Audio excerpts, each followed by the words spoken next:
En Alemania rinden homenaje a pintores impresionistas. Directamente de Nueva York llega a México el trompetista del momento, Anthony Hervey. Les tenemos una entrevista exclusiva y grandes contenidos. Quédense a media semana en Noticias 22. Rafael García Villegas, qué gusto estar contigo. Mi querida Laura Barrera, amigos del auditorio, bienvenidos a esta mitad de semana. Hola, Laura Regis, en la traducción de lenguas de seña mexicana. Y sin más preámbulo, vamos a dar paso a la información. Claro que sí, porque con su palabra y su música ha enarbolado y defendido ideales. Hoy el poeta del Mediterráneo suma un importante reconocimiento a su palmarés.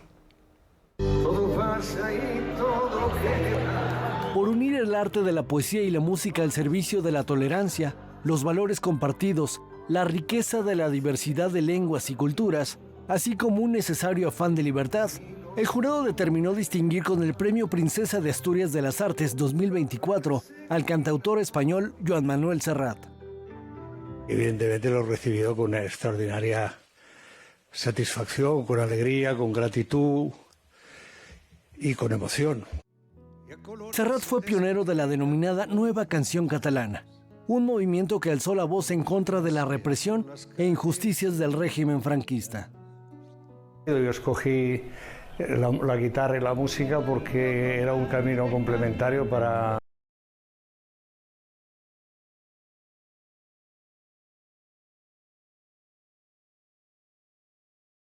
Serrat grabó más de 500 canciones en más de 40 álbumes. Mediterráneo es una de las producciones más relevantes. Lo grabó en 1971 y es uno de los discos más emotivos y personales que rápidamente se colocó entre los más vendidos de España. Su trabajo no solo se concentró en la composición, también en el rescate y en la difusión.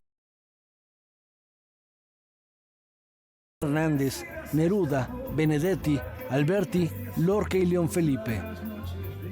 Ha sido condecorado como doctor honoris causa por múltiples instituciones, entre ellas la UNAM. También recibió la Orden del Águila Azteca en grado insignia otorgado por el gobierno mexicano en el año 2010, así como el Grammy Latino de Honor en el año 2014. El autor de éxitos como Penélope, Palabras de Amor y Cada Loco con su tema, anunció su retiro de los escenarios en el año 2021, que culminó con la gira El Vicio de Cantar 1965-2022, con el que se despidió del público mexicano en el Festival Internacional Cervantino. Me siento bastante a gusto con lo que he hecho en esta vida, con lo que he sido en esta vida y con lo que espero, que le vuelvo a decir, que la vida sea generosa y me permita disfrutar aún por un tiempo. Joan Manuel Serrat recibirá el reconocimiento que concede anualmente la Fundación Princesa de Asturias en el mes de octubre, en una ceremonia que se celebrará en Oviedo. Y francamente, de alguna manera, como punto final de mi carrera artística, me parece que es realmente un buen colofón. Noticias 22, Óscar Cortés. Ya regresaremos a Serrat más adelante. Claro. Uno se cree que los mató el tiempo y la ausencia, pero su tren vendió boleto de ida y vuelta. Grandes temas los de Serrat. Y cambiando de tema, algoritmos y creatividad. Sí, distintas inteligencias llenarán la fiesta de las artes y la ciencia. El ALEF, Festival de Arte y Ciencia, prepara su 8ª edición, en la que su tema principal serán los retos de la inteligencia artificial y otras inteligencias. Tendremos una diversidad muy amplia de propuestas que van desde lo artístico, la divulgación científica, en donde exploraremos a través de expertos nacionales e internacionales los distintos aspectos de cómo se concibe la inteligencia artificial en distintas disciplinas del saber y de la acción humana. El ámbito artístico y cultural, la biomedicina, la robótica, la arquitectura y hasta el deporte son algunas de las áreas que forman parte de este análisis y a los que se integrarán en distintas propuestas de forma creativa. Se gestan tanto proyectos audiovisuales, proyectos escénicos, proyectos también pues, de cine, y nos permiten reflexionar en torno a esta realidad que pues hoy es cada vez más cotidiana. La instalación de Face to Face for Mexico de Brian Eno es uno de los ejemplares que pertenecen a esta edición y que cautiva por el impresionante uso de software para crear rostros ficticios a partir de caras humanas reales. Y si esto te parece interesante, ¿te imaginas que exista la posibilidad de clonar a gente con inteligencia artificial? A esa medida llegan los sueños de la inteligencia artificial, de la posibilidad de clonar a Julio Cortázar. Vamos a ver si esto es posible o no. Tal vez podamos clonar su voz, pero ya plantearemos otro tipo de descubrimientos y hallazgos científicos que nos hablan precisamente de las posibilidades de la esperanza y de la integración. Las actividades que se realizarán en este festival serán tanto virtuales como presenciales. La mayoría de estas últimas se llevarán a cabo en el Centro Cultural Universitario, pero también se podrán disfrutar en otras sedes de la UNAM. Los invitamos entre este 8 y 19 de mayo en el Festival Aleph, la 8ª edición, los retos de la inteligencia artificial y otras inteligencias, más de 255 participantes, son 72 actividades muy intensivas. Consulten nuestra página para pues que puedan ver todo el programa. Para Noticias 22, Elizabeth Cruz. Como lo anticipábamos, abrió sus puertas la Monsiteca. Una oportunidad para acercarnos al acervo y memoria documental del autor de Los Rituales del Caos. La Biblioteca de México presentó el fondo documental de Carlos Monsiváis, Monsiteca, un repositorio conformado por los documentos que reunió el cronista mexicano a lo largo de su vida y que incluye manuscritos originales y artículos publicados por el autor de Días de Guardar en los medios impresos, entre los que destacan una selección de sus colaboraciones en la revista Proceso. La visión a futuro de lo que sería el fondo documental es precisamente establecer una base de datos que permita al investigador temáticamente buscar crónica de los años 60. Van a aparecer todos los referentes de esa crónica. Hay carpetas donde están organizadas de manera cronológica y ahí podemos encontrar algunos manuscritos. Entre los archivos que resguarda la Monsiteca se encuentra su correspondencia con escritores nacionales y extranjeros, ensayos, guiones de cine, notas periodísticas, reconocimientos en México y el mundo, fotografías y objetos que coleccionaba, como una lotería urbana que cuenta con personajes plasmados de manera irónica, desde un político hasta un preso. Hasta ahora, el sitio cuenta con 848 portadas e índices de revistas digitalizadas y tiene una selección de cómics que incluyen títulos como Chamuco, Esquina Bajan, Pepín y Familia Burrón. Pero también en la parte de la Monsiteca vienen justamente unas carpetas que están aquí, donde son justamente manuscritos, agendas, documentación que Monsiváis fue recabando, como por ejemplo, como coleccionista. Tiene una carta de Porfirio Díaz, en donde una viuda le pide a Porfirio Díaz que le dé trabajo a sus hijos. Porfirio Díaz le contesta diciéndole que en principio tiene que saber los muchachos la edad y qué saben hacer. Pero Porfirio Díaz le contesta a la viuda. Entonces, Carlos, como buen coleccionista, tiene este tipo de documentos. Los documentos que forman parte de la memoria histórica de Monsiváis se pueden consultar en bibliotecademexico.com/Monsiteca. Para consultar de manera física el fondo documental de Carlos Monsiváis, es importante enviar una solicitud previa. Noticias 22, Karen Rivera. Desde la Tierra del Sol naciente hasta el ombligo de la Luna. Hoy el águila vuela al sol. Han pasado poco más de 135 años desde que Japón y México estrecharon lazos con el Tratado de Amistad, Comercio y Navegación. Representa el inicio de las relaciones comerciales entre ambos países, posterior a que Japón abriera de nuevo sus fronteras tras haber permanecido casi 300 años en aislamiento. Cuando Japón es obligado a terminar con su estado aislacionista y abrió sus puertas al comercio internacional, firmó tratados con diferentes países en condiciones desiguales.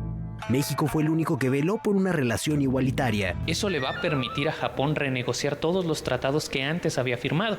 Y para México significó volver a abrirse al comercio del Pacífico, que durante la Nueva España era muy fructífero con el Galeón de Manila. Tomando como pretexto la efeméride del 135 aniversario de la relación formal entre México y Japón, el Museo Nacional de las Culturas del Mundo presenta la muestra El águila vuela al sol. La exposición se divide en 3 espacios muy importantes, enmarcados tanto por mamparas informativas como por objetos trascendentales.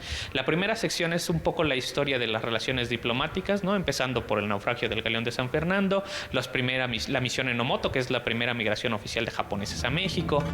El segundo núcleo se dedica a los intercambios y paralelismos culturales entre México y Japón, donde encontramos similitudes en el culto a los ancestros. El obon del sintoísmo japonés también vincula el espíritu de los ancestros con los vivos a través de ofrendas, ¿no? Se van en estos días de festividad, se limpian las tumbas, se hacen ofrendas florales, se hacen comidas especiales y se comparte con los difuntos en la mesa. Un tercer espacio se dedica a la representación de México en el manga y el anime, pues en esta singular expresión se ha trazado la figura de Emiliano Zapata, la Arena México o Palenque. Las piezas que van acompañando a lo largo de la exposición son propiedad del Museo Nacional de las Culturas del Mundo. Algunas son donaciones de propios japoneses, otras son donaciones de relaciones diplomáticas, ¿no? Y están relacionadas directamente con estos espacios que vamos encontrando de estas 3 secciones. El águila vuela al sol, la amistad histórica de México y Japón, se puede visitar hasta el domingo 19 de mayo. Para Noticias 22, Rodrigo Peredo. Añaden un toque francés y nuevas secciones a este singular cóctel, cuyos ingredientes principales son tequila y séptimo arte. Comenzó la 8ª edición del Festival Internacional de Cine de Tequila en Jalisco, que este año tiene a Francia y al Festival Docs MX como invitados especiales. El encuentro del séptimo arte contempla la proyección de largometrajes y cortometrajes, en diálogo con exposiciones, talleres, masterclass y encuentros diseñados para apoyar al talento cinematográfico local, nacional e internacional. Tenemos nuevos premios, nuevas secciones del festival, como la sección de Jaime Humberto Hermosillo, dedicada a la inclusión y diversidad. Entonces creo que es parte de lo nuevo que ofrece el festival este año, y además el premio María Victoria a las mujeres jaliscienses, a una mujer destacada de la industria, y el premio de mujeres jaliscienses al mejor cortometraje hecho por una mujer de Jalisco. Las actividades tienen una cita en la Ruta del Tequila, en los municipios del Arenal, Magdalena y Amititán, en puntos emblemáticos como Haciendas Tequileras y el Centro Cultural Tequila. Durante 4 días, los asistentes tienen la oportunidad de disfrutar de cerca de 100 títulos, largometrajes como Allá, de Montserrat Larqué, Cupida, de Adolfo López, Verano del 99, de Eduardo Zuno Valladolid, El Fantasma, de Martín Duplaquet, Sáquenme de aquí, de Miguel Padilla, y además tienen la oportunidad de escuchar a la conferencia magistral Las mujeres en el cine y la exposición del artista plástico José Luis Ramírez. Siempre hemos tenido 1 o 2 homenajes, algunos póstumos, como el de Felipe Casals, el año pasado Jorge Fons, y ahora va a ser Arturo Ripstein, y gracias a Dios está con nosotros, lo tenemos, es un director activo, que admiramos. Yo creo que una de las personas por la que me gustó el cine mexicano es Arturo Ripstein, cuando vi El lugar sin límites, ¿no? Creo que es una gran película. Se van a estar transmitiendo las películas en el sistema jalisciense de radio y televisión. Todas las opciones de cartelera estarán abiertas al público general y se pueden consultar en fictequila.com. Noticias 22, Karen Rivera. Maestro de la luz y de la profundidad de imagen. Hoy recordamos a un referente del séptimo arte nacional.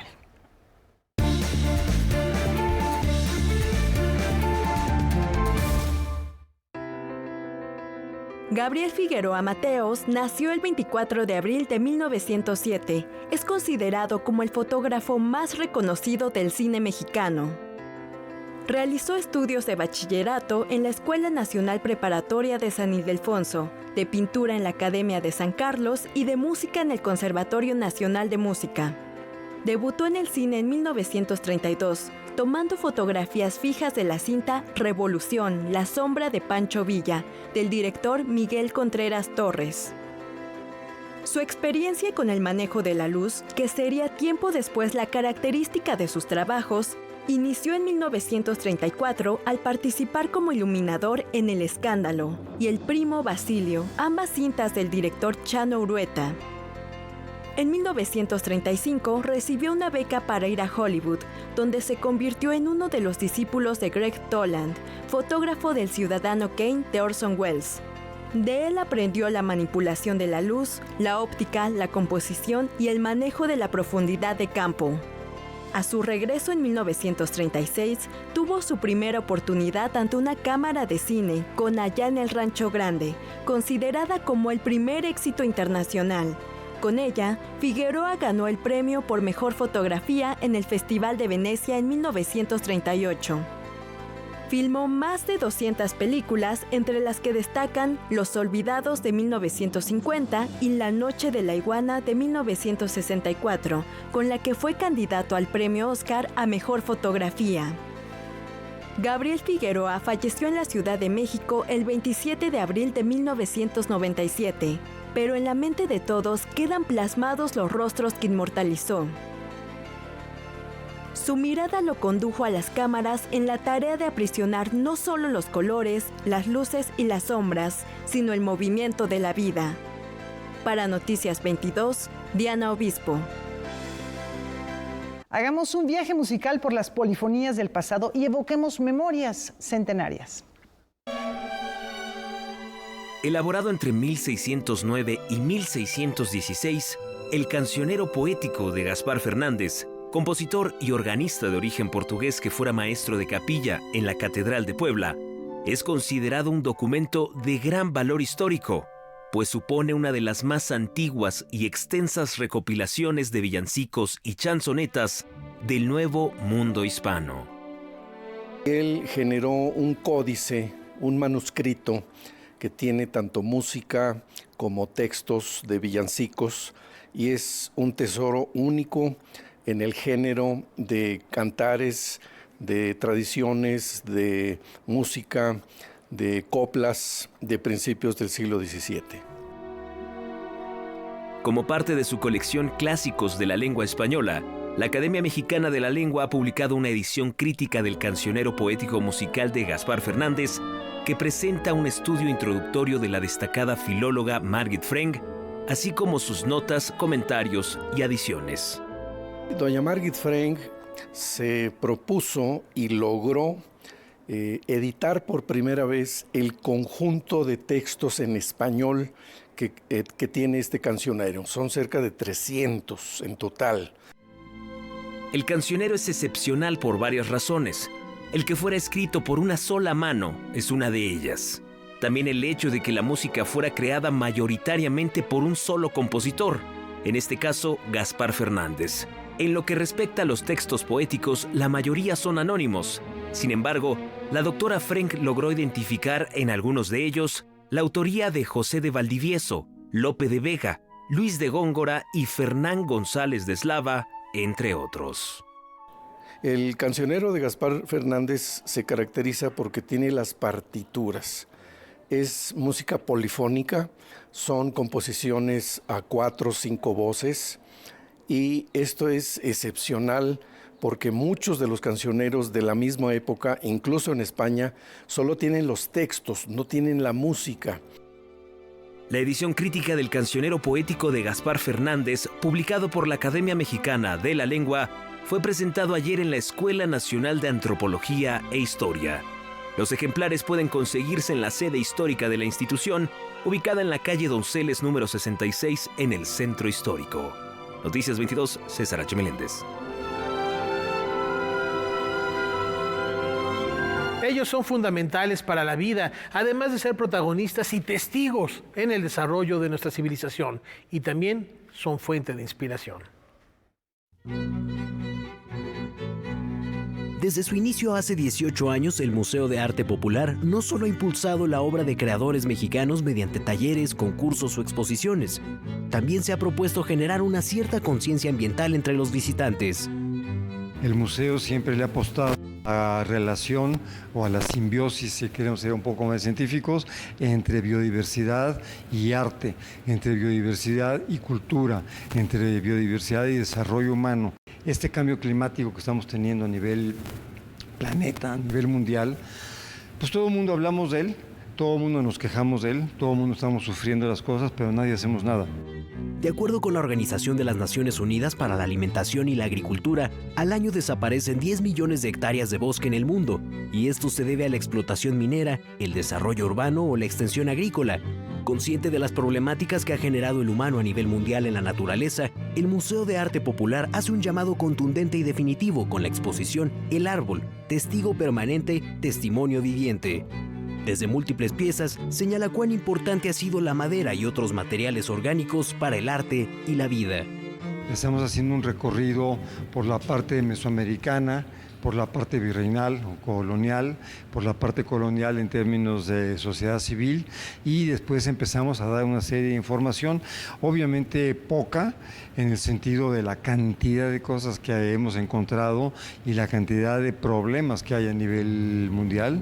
La muestra se vale de alrededor de 450 piezas provenientes de acervos como el Instituto de Biología de la UNAM, el Museo Universitario del Chopo, la Universidad Autónoma de Chapingo, la Secretaría de Hacienda, Correos de México, entre otras instituciones. Podemos ver instrumentos musicales, herramientas de campo, juguetes, esculturas y hasta hélices de avión. Y después vamos trabajando en diferentes periodos de la parte moderna de México. Y es tan simple como la madera está con nosotros desde un lápiz hasta un ataúd, desde una flauta hasta un clavicordio, desde un plato, finalmente todos estos objetos de uso cotidianos, hasta esculturas sublimes que vamos a encontrar, populares, académicas, van a encontrar verdaderas joyas.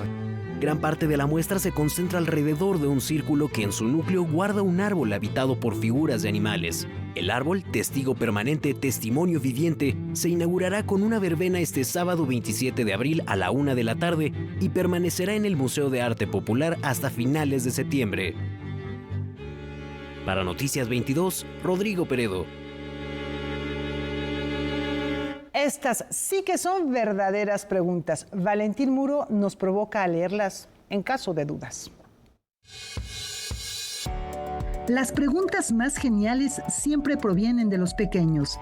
En su primer libro dirigido a la infancia, el filósofo y divulgador argentino Valentín Muro reúne cuestionamientos del público más preguntón que existe.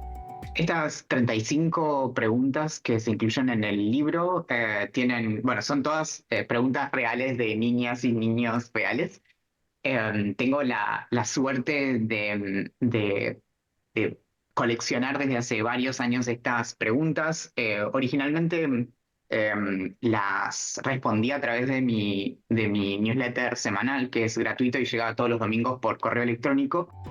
Interrogantes que dejan atónitos a padres, abuelas, tíos, fueron materia de investigación. Hicimos un gran esfuerzo con el editor del libro, Karjani Hoyos, por lograr que el texto fuera lo más atractivo tanto para desde los 6 años, pero también creo que es un libro que se disfruta mucho desde la lectura adulta. De hecho, yo escribo principalmente para adultos. ¿Qué preguntas? Léase en caso de dudas, plantea cuestionamientos como ¿por qué la gente llora cuando está triste? ¿Por qué es salada el agua del mar? ¿Por qué yo soy yo y no soy otra persona? Incertidumbres científicas o existenciales forman parte de esta publicación ilustrada por Eric Huicho y editada por Lo que leo. Hay una muy hermosa que dice: ¿por qué nadie me sabe explicar bien cómo funciona un agujero negro? Y es hermosa, porque no es una pregunta acerca de cómo funciona un agujero negro, sino ¿por qué nadie me sabe explicar bien? Todo un estímulo para la mayor fuente de aprendizaje y placer, la curiosidad. Noticias 22, Laura Barrera. El trompetista Anthony Hervey está convencido de que la música es el lenguaje universal y viene a México a confirmarlo. El jazz transformó la vida de Anthony Hervey desde el principio. Él considera que cambió su forma de pensar y la manera en la que interactuaba con las personas. It's a music that, you know, is very improvisatory, and you have to give up a lot of your personal freedom and listen to other people. So it teaches you how to engage with others.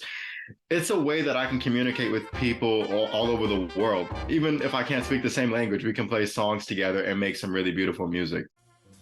Se introdujo en el mundo de la música con la trompeta cuando tenía apenas 10 años, pero no estaba seguro de querer este instrumento.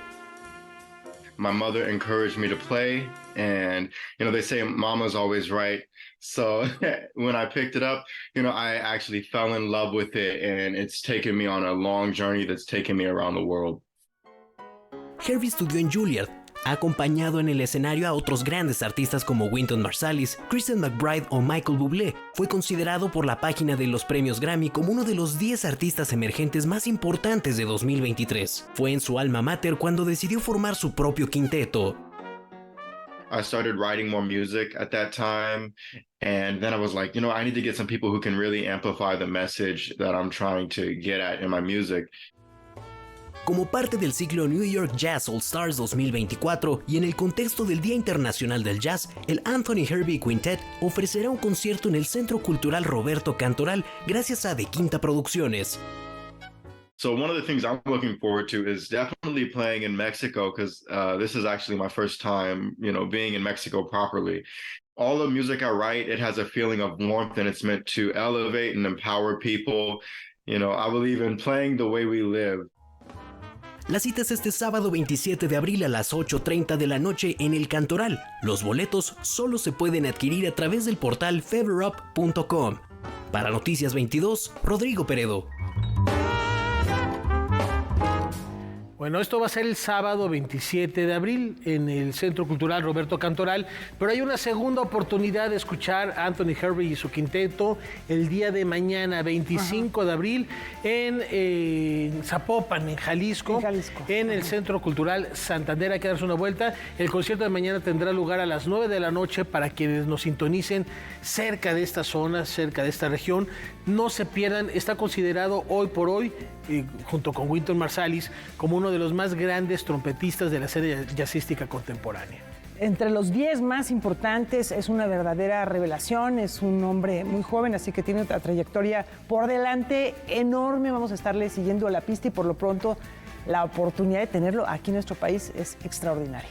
Ahí está la invitación hecha para mañana en Zapopan, para el sábado en el Centro Cultural Roberto Cantoral.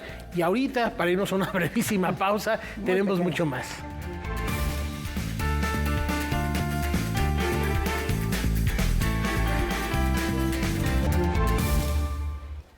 Hace 150 años en París se inauguraba una exposición con los llamados artistas impresionistas que dio comienzo a una nueva etapa en la escena artística europea. El Museo Alemán Wallraf Richartz en la ciudad de Colonia homenajea este suceso con una gran muestra que recorre el fascinante panorama de artistas y obras de ese momento. Para más información, contactamos en Berlín con Valentina Torrado de nuestro canal aliado Deutsche Welle. Valentina, te escuchamos.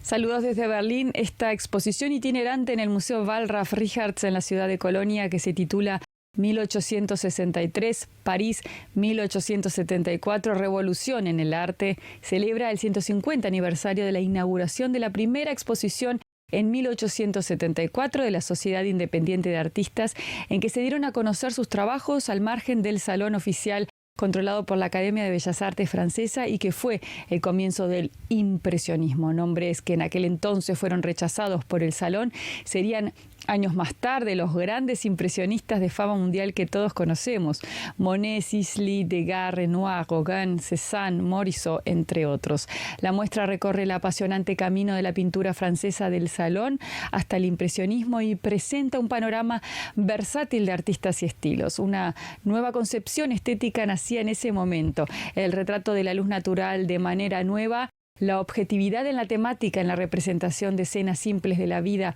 cotidiana y del paisaje natural. Los artistas le dieron principal importancia al trabajo al aire libre. La ligereza del pincel surge en ese afán por retratar los efímeros estados de la luz natural. A partir del experimento con la pincelada y del efecto que realizaban las mezclas del color en el ojo humano, surge el puntillismo, como lo demuestran las obras de Sisley y Monet.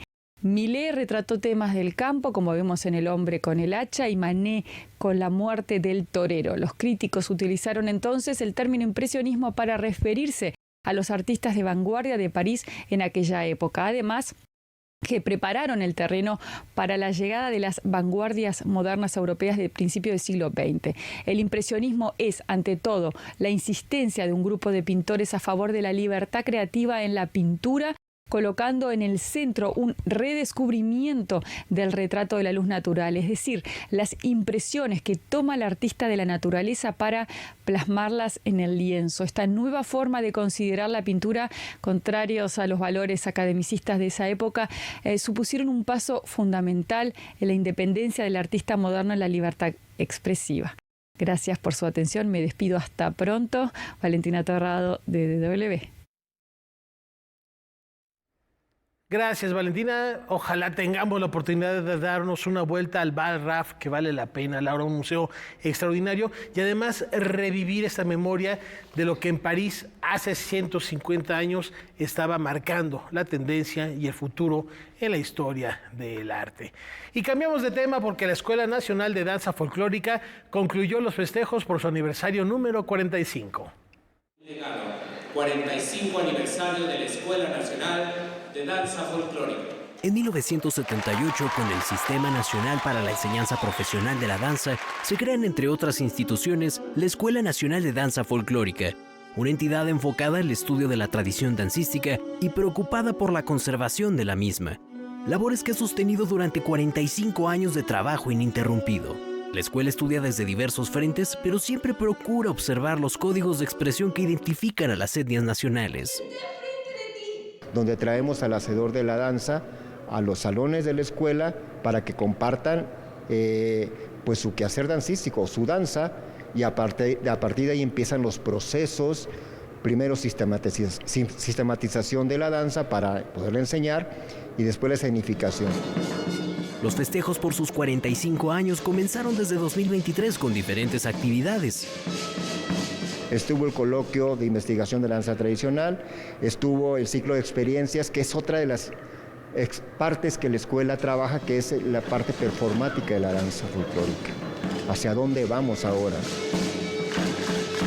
Y no podían concluir los festejos de otra manera. Anoche, aquí en el Palacio de Bellas Artes, miembros de la compañía de danza y alumnos de licenciatura de la Escuela Nacional de Danza Folclórica presentaron Devenires de un legado, pieza dirigida por Manuel Isaías Ángel. Tratamos de sintetizar en esta obra los procesos académicos, artísticos y escénicos por los cuales ha transitado la escuela a lo largo de sus 45 años y que han marcado no nada más la historia de la escuela, sino el desarrollo de la danza folclórica pues, en el país. A la velada se sumaron agrupaciones dancísticas como los Matlachines de Zacatecas, su Jacerina y su Danzonera. En esta ceremonia se rindió un sentido homenaje a María Nazul Valle Castañeda. Fue un gran personaje para la escuela, fincó las bases de lo que nosotros actualmente hacemos, o parte de las bases que actualmente utilizamos para la escenificación de la danza.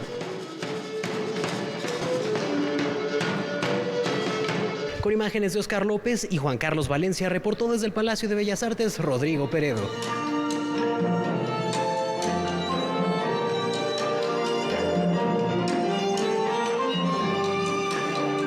De echar un vistazo al acervo de Canal 22, veamos qué se encontró esta semana nuestro compañero José Antonio Hernández.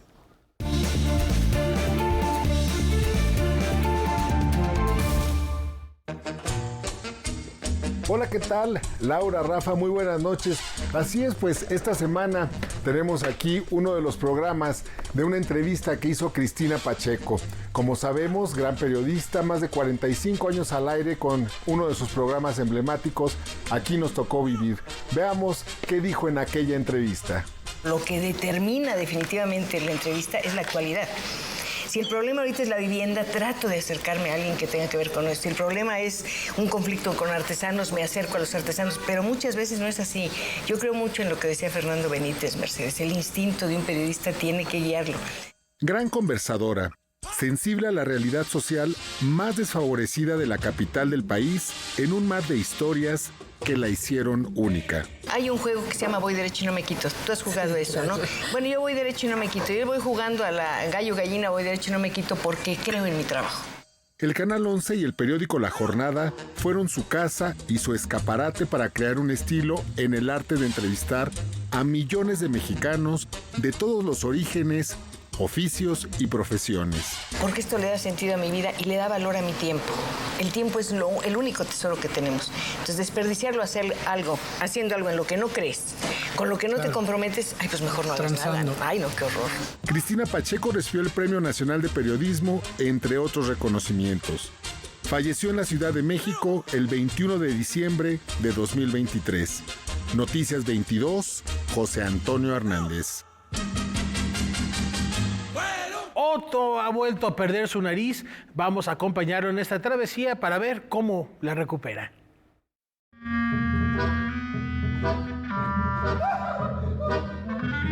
En el año 2013, la compañía mexicana La Bomba Teatro hizo su irrupción en el medio escénico con el espectáculo Otto, escrito por la actriz y dramaturga Lucía Leonor Enríquez y por el reconocido clown Asís Gual. Con más de 100 representaciones, la obra se ha convertido en un estandarte de la agrupación.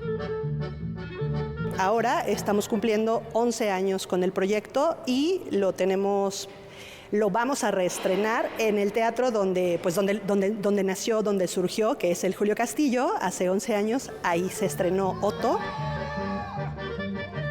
El espectáculo nos presenta a un payaso de circo llamado Otto, que ha perdido su distintiva nariz roja justo antes de entrar a escena. Angustiado por no poder encontrarla, nuestro protagonista emprenderá sin saberlo un viaje interior para enfrentar sus peores miedos. Otto se desmaya y empieza a soñar. Es como un viaje en su interior, es una regresión. Otto va a pasar por momentos desde cuando era muy chiquito, su infancia, su adolescencia, su edad actual, adulta. Dirigida a toda la familia, la obra conjuga los lenguajes y recursos del clown, las artes circenses y la música en vivo, en una experiencia onírica y poética en la que prácticamente no hay diálogos. Rompemos la frontera de la palabra, ¿no? Y todo lo hacemos a través de las imágenes, de los gestos, de la gestualidad. Para este reestreno, la compañía ha incorporado nuevos actos circenses. Por ejemplo, en esta nueva producción tenemos un número con una bicicleta acrobática que no existía cuando el espectáculo se estrenó. El espectáculo clown Otto inicia su temporada en el Teatro Julio Castillo del Centro Cultural del Bosque este 27 de abril. Las funciones se llevarán a cabo los sábados y domingos a las 12:30 horas. Noticias 22, César H. Meléndez.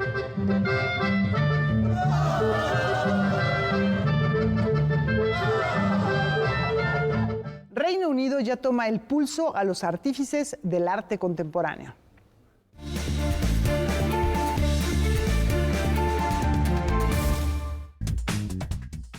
El premio Turner tiene 4 artistas que competirán por el galardón de mayor prestigio en arte contemporáneo del Reino Unido. La condecoración cumple 40 años y es organizado por el Museo Tate Britain. El premio anual busca fomentar el debate sobre los nuevos avances en el arte contemporáneo y se entrega a un artista nacido o que viva en Gran Bretaña. El cuarteto está conformado por la artista escocesa Jaslyn Kaur, por su obra conceptual exhibida en Glasgow, integrada por fotos familiares y un auto Ford Escort clásico. La inglesa Delaine Lebas, debido a su serie de telas pintadas con influencia romaní colgadas con disfraces teatrales. La también inglesa Claudette Johnson, fundadora del movimiento artístico Black British Arts, que recientemente exhibió dibujos de hombres y mujeres negros. Y Pío Abad, por su exhibición en el Museo Ashmolean, Oxford, con dibujos grabados y esculturas. El triunfador se llevará $32,000 y los 3 restantes $12,400 aproximadamente. El ganador será anunciado en una ceremonia en el Tate Britain el 3 de diciembre. Algunos de los artistas que se han llevado el premio han sido Anish Kapoor, Steve McQueen y Damien Hirst.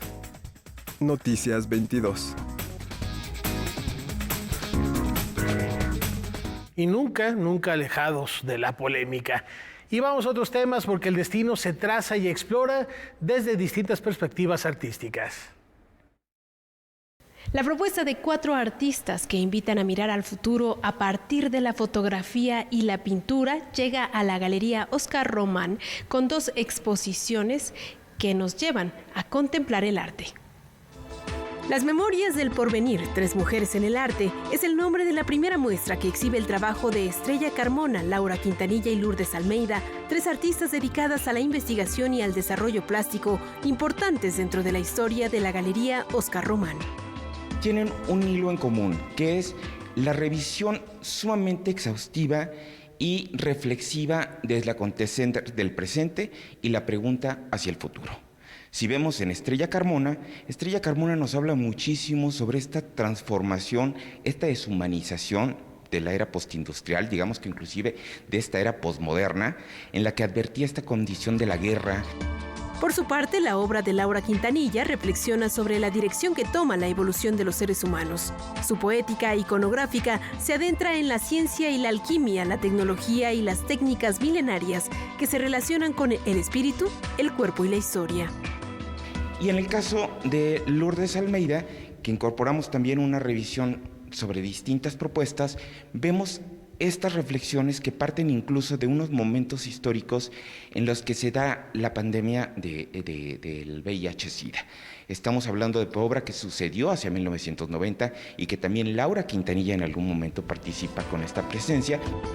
La obra de estas creadoras que dialogan entre sí se acompaña de la exposición Armando Brito, Crónicas Revisitadas, pintor que busca embellecer el mundo con su sensibilidad y su obra que evoca a la risa y al disfrute de la vida. El proceso creativo del maestro Armando sin duda es mucho a partir de la observación, pero también a partir mucho de este elemento de crear, de encontrar los símbolos que a veces se vuelven un tanto oníricos, un tanto simbólicos, con esta carga simbólica dentro del acontecer, y resulta muy interesante en ese punto, sobre todo en su gran manejo del color. Memorias del Porvenir y Armando Brito, Crónica Revisitada, se pueden visitar durante abril y mayo en la galería ubicada en Polanco. Con imágenes de Saúl Nieto y Enrique Varela, reportó Karen Rivera.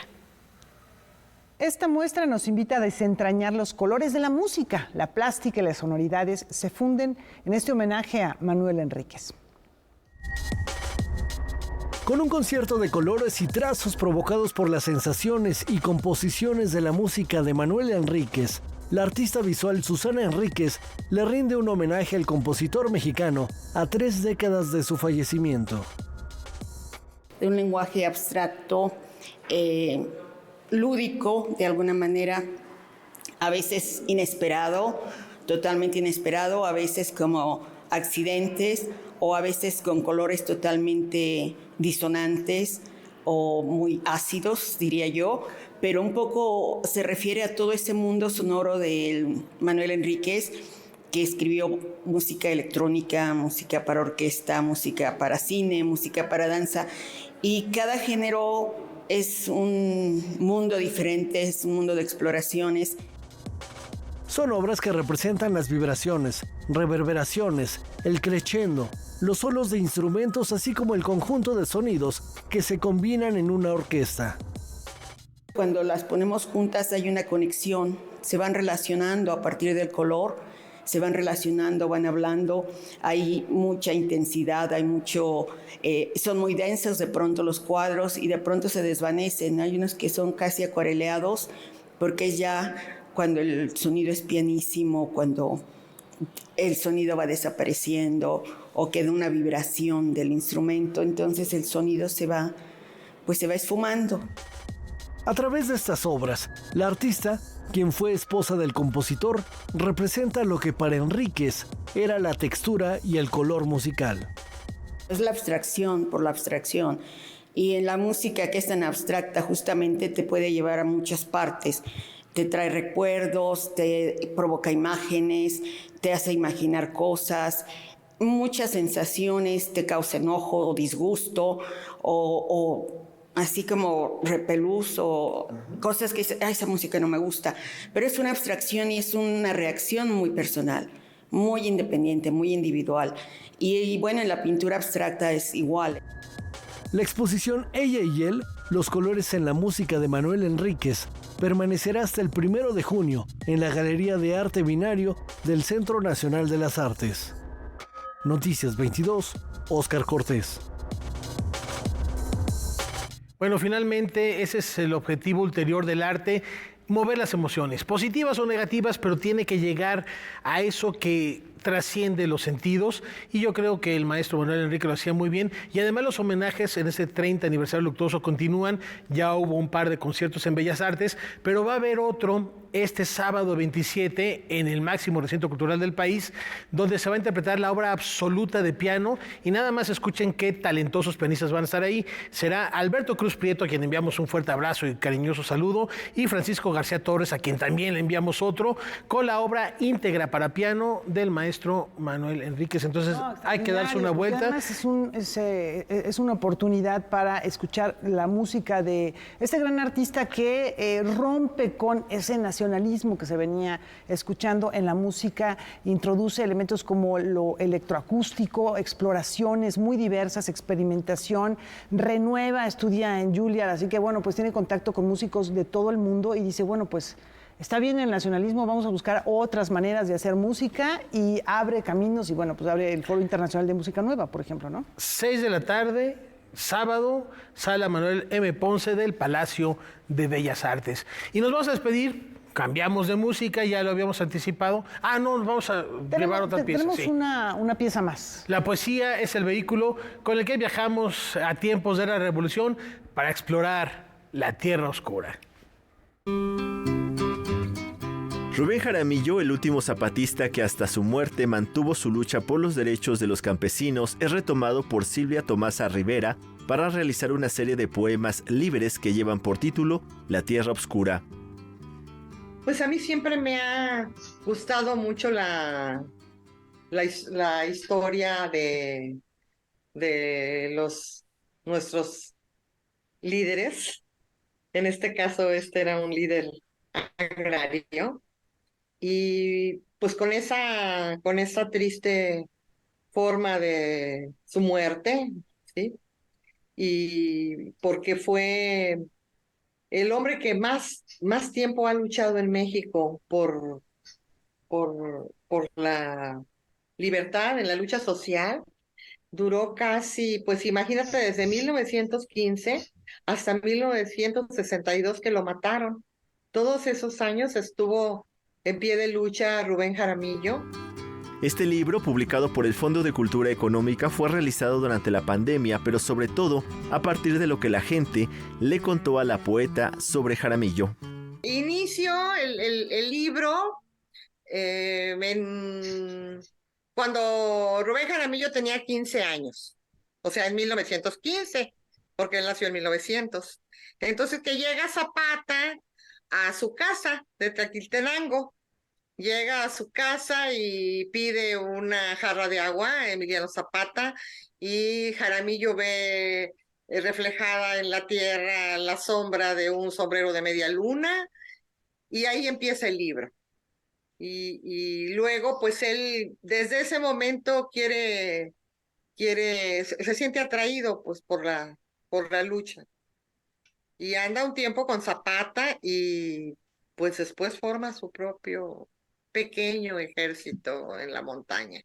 Entonces está narrado, aunque está narrado en verso libre, pero está narrado, o sea, es una narración desde que empieza hasta que termina el libro, salvo algunos poemas sueltos que están ahí como a manera de darle una respiración al lector. Noticias 22, Alberto Aranda. Nos despedimos celebrando la concesión del premio Princesa de Asturias de las Artes a Joan Manuel Serrat, muy querido en México. Aquí vivió un buen tiempo escapando de la dictadura franquista, se vino a refugiar a nuestro país, hizo grandes amigos y pues él considera nuestro país su segunda patria. Y con esto vamos a cerrar el programa de esta noche. Muchas gracias, nos vemos el día de mañana. Buenas noches. Y perdió el conocimiento, como no volvió a su casa.